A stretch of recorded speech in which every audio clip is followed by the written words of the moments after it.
El derecho puede ser dos cosas completamente opuestas. O es un dique, una barrera que frena el abuso de poder. O se convierte en el instrumento perfecto para expandirlo. Con esta idea tan potente arranca el material que tenemos hoy sobre la mesa. Y lo más inquietante, diría yo, es que a menudo se convierte en lo segundo mientras conserva la apariencia de lo primero. Esa es la verdadera trampa. Ahí está la clave. Hoy nos sumergimos en un tema crucial. ¿Qué pasa cuando el derecho se politiza? Es decir, cuando deja de ser ese árbitro neutral que imaginamos y se transforma en una herramienta al servicio de una ideología o, bueno, del gobierno de turno. Para analizarlo, contamos con un ensayo jurídico muy detallado. Y nuestra misión va a ser explorar cómo se produce este proceso, esta captura de la ley, usando el caso más paradigmático y extremo de la historia, la Alemania nazi. Y lo más importante, claro, ver qué lecciones podemos extraer para los estados constitucionales de hoy, como el colombiano, que es uno de los focos del texto. Y hay un matiz fascinante en el enfoque del ensayo. No habla de un colapso repentino, de una revolución que lo destruye todo de un día para otro. No es una ruptura. Para nada. Al contrario, se centra en cómo un ordenamiento jurídico, que formalmente sigue siendo válido, con sus leyes, sus tribunales, puede ser vaciado por dentro, paso a paso, hasta convertirse en su opuesto. Es una erosión gradual, casi imperceptible al principio. Vale, vamos a desgranar esto. La primera pregunta es casi obligada. ¿Qué significa exactamente que el derecho se politice? Porque, a ver, al final todas las leyes tienen un origen político, ¿no? Nacen de un parlamento, de un debate. Esa parte es inevitable. Claro, y esa es la distinción fundamental que establece la fuente. No se trata del origen político de la ley, que es algo natural en una democracia. El problema es su funcionamiento. Ah, vale. La politización, en el sentido que analiza el ensayo, ocurre cuando las normas, su interpretación y sobre todo su aplicación se subordinan directamente a los intereses del poder político de turno. O sea, que la ley deja de responder a sus propios principios, justicia, igualdad, y empieza a responder a la pregunta, ¿esto le conviene al gobierno? Exactamente. La ley pierde su autonomía y, lo que es más grave, pierde su función principal en una democracia, ser un límite para ese mismo poder. Claro. Y este es un punto crucial del texto. No es que desaparezca el derecho, ojo, es que es capturado. Se pervierte su lógica interna y se convierte en una simple técnica de dominación, pero con una ventaja muy peligrosa sobre la fuerza bruta, ¿Cuál? que tiene una apariencia de legitimidad. Da un barniz de legalidad a lo que puede ser pura arbitrariedad. Si es un proceso gradual, como decías, ¿cómo se hace? ¿Cuáles son las señales de alarma? Porque imagino que no se publica un decreto que diga, a partir de hoy, el derecho está politizado. Debe ser mucho más sutil. Muchísimo más. El ensayo identifica una serie de mecanismos típicos, casi un manual de instrucciones para esta captura jurídica. El primero y más importante son las reformas legales habilitantes. ¿Habilitantes? ¿Qué habilitan exactamente? Pues habilitan al poder ejecutivo a gobernar sin controles. Son leyes, a menudo aprobadas por el propio Parlamento en un momento de crisis, que le otorgan poderes extraordinarios al gobierno. Vaya. En la práctica, es como si el poder legislativo firmara su propia acta de defunción y le diera un cheque en blanco al presidente o al primer ministro. Se anula a sí mismo, básicamente. Vale, ese es un paso bastante drástico. ¿Cuál sería el siguiente? El segundo es la concentración de competencias. Se le quita poder a instituciones que pueden ser incómodas, tribunales, órganos de control, autoridades regionales, y se centraliza todo en organismos más afines o directamente controlados por el poder político. Entendido. Vas despejando el campo de juego de árbitros que no son de tu equipo. Es una buena analogía así. El tercer mecanismo es muy sutil pero demoledor. La neutralización del precedente judicial. Se busca debilitar la jurisprudencia, es decir, la idea de que los casos similares deben resolverse de forma similar, para garantizar la igualdad ante la ley. Ah, esto es clave. Es la idea de seguridad jurídica, saber a qué atenerse. Si se anula el precedente, lo que hoy es blanco, mañana un juez puede decir que es negro, y no tienes a qué agarrarte. Se acaba la previsibilidad. Se evapora por completo. El objetivo es que las decisiones judiciales sean impredecibles y dependan más de la ideología o la lealtad del juez de turno, que de un cuerpo de doctrina legal estable. Entiendo. Luego está el uso instrumental del lenguaje jurídico. ¿Te refieres a retorcer las palabras? Justo. Se utilizan conceptos nobles como seguridad nacional, orden público o interés general y se les vacía de su contenido real. Se convierten en etiquetas para justificar casi cualquier medida, por autoritaria que sea. Es usar palabras que suenan bien como excusa para hacer justo lo contrario de lo que prometen.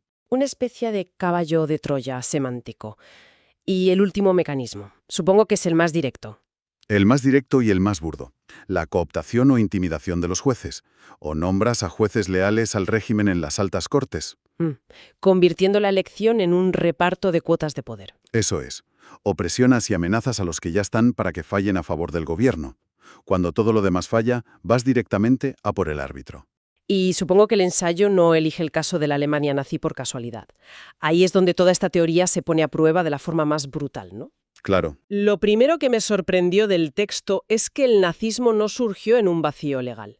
No fue una horda bárbara que arrasó con un sistema perfecto. Para nada. De hecho, la República de Weimar, el régimen anterior a Hitler, tenía una de las constituciones más avanzadas de su tiempo, con un catálogo de derechos muy amplio. ¿Y qué falló entonces? El problema, como señala la fuente, es que esa constitución ya estaba herida de muerte.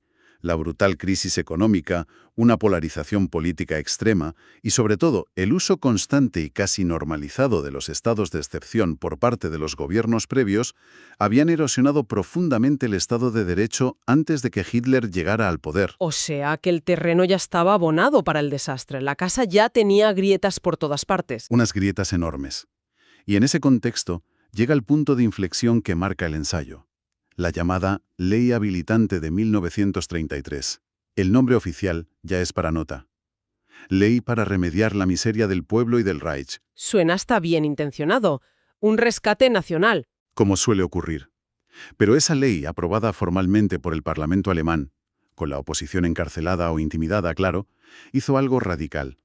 Permitió al gobierno de Hitler legislar durante 4 años sin ningún tipo de control parlamentario. ¿Sin control? Ninguno.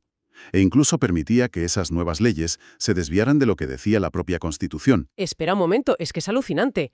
No es que dieran un golpe de Estado clásico, es que consiguieron que el propio sistema les diera permiso para destruirlo. Es un suicidio legal en toda regla. Es la definición perfecta.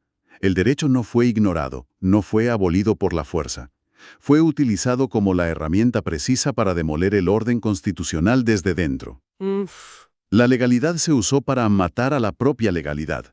Es una perversión absoluta. Aterrador.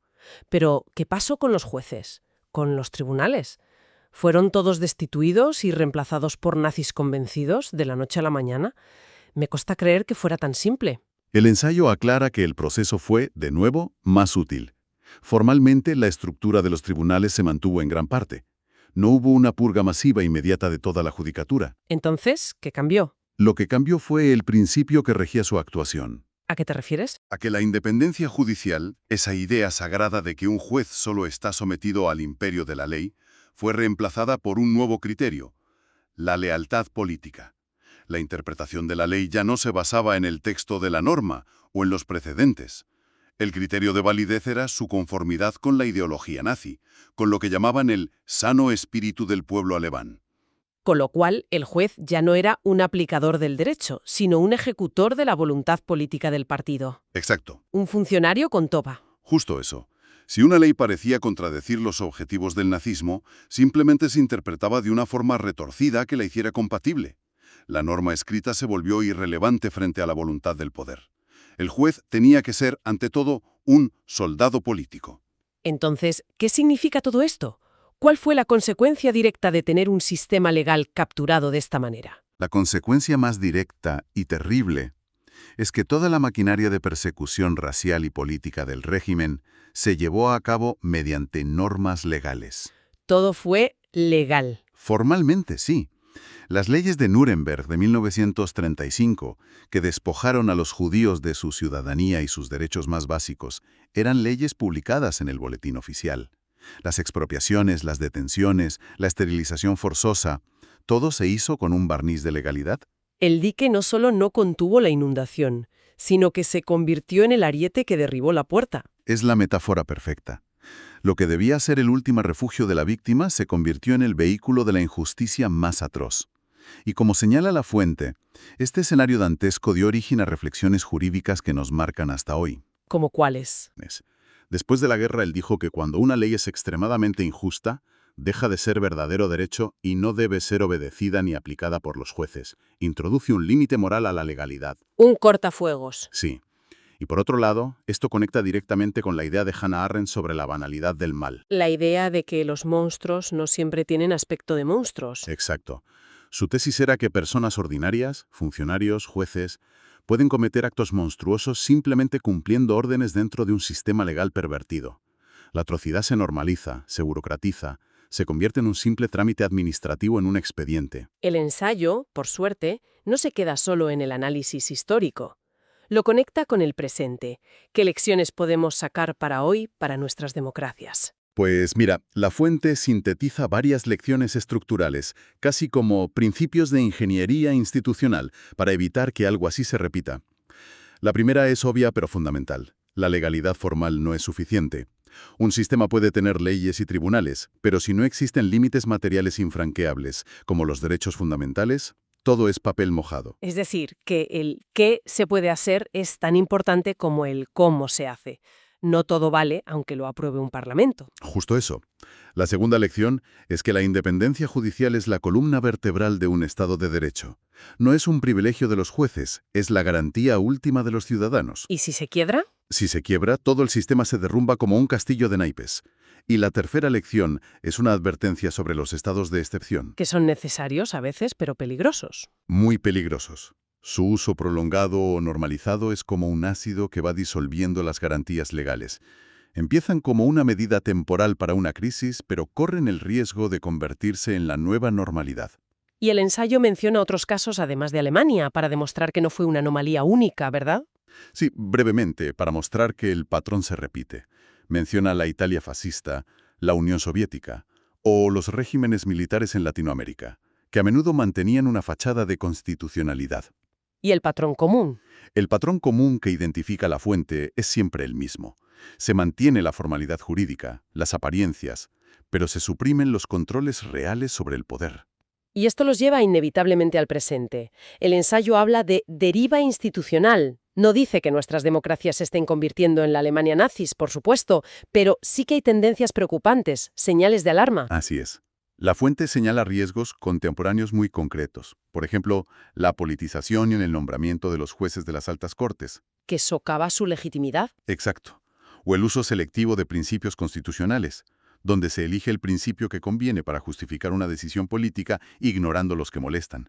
Y por supuesto, una táctica muy actual, la deslegitimación constante del control judicial. Esto se ve mucho, presentar a los tribunales que limitan al gobierno como enemigos del pueblo o como un obstáculo. Justo, como un poder contramayoritario que frena la voluntad popular, cuando su función es precisamente proteger a las minorías y los derechos fundamentales de las mayorías de turno. ¿Y cómo aterriza esto en el caso colombiano, que es uno de los focos del texto? Pues el ensayo lo presenta casi como un contramodelo, un diseño pensado para evitar esto.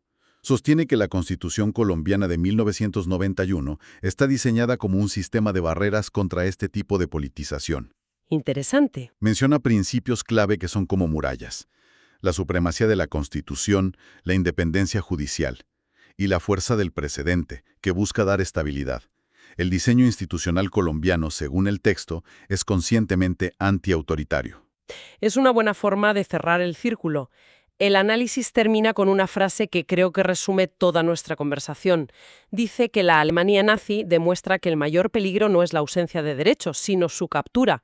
Un derecho politizado no frena el poder, lo legitima, le da una apariencia de legalidad que lo hace aún más peligroso. Y concluye, cuando la ley empieza a obedecer consignas, la justicia se retira en silencio. Es una conclusión muy poderosa. Y me sugiere una reflexión final. Una pregunta que va un poco más allá de lo que dice el propio ensayo. Adelante. El texto afirma que la defensa del derecho no es retórica, sino ingeniería institucional. Se trata de crear buenos diseños, controles, equilibrios, pero el caso alemán nos demuestra que incluso las estructuras formales mejor diseñadas pueden ser corrompidas desde dentro. Que el papel lo aguanta todo, pero la realidad puede ser otra. Exacto. Y esto nos plantea una pregunta fundamental. Si las estructuras formales de la ley pueden ser capturadas, si la propia legalidad puede convertirse en un arma, ¿qué papel le queda a la conciencia individual? A la del juez, a la del abogado e incluso a la de la ciudadanía que tiene que decidir si obedece o no. ¿Cómo se defiende la justicia cuando la propia ley se ha vuelto manifiestamente injusta? Es una cuestión que nos interpela a todos y que trasciende cualquier análisis puramente técnico.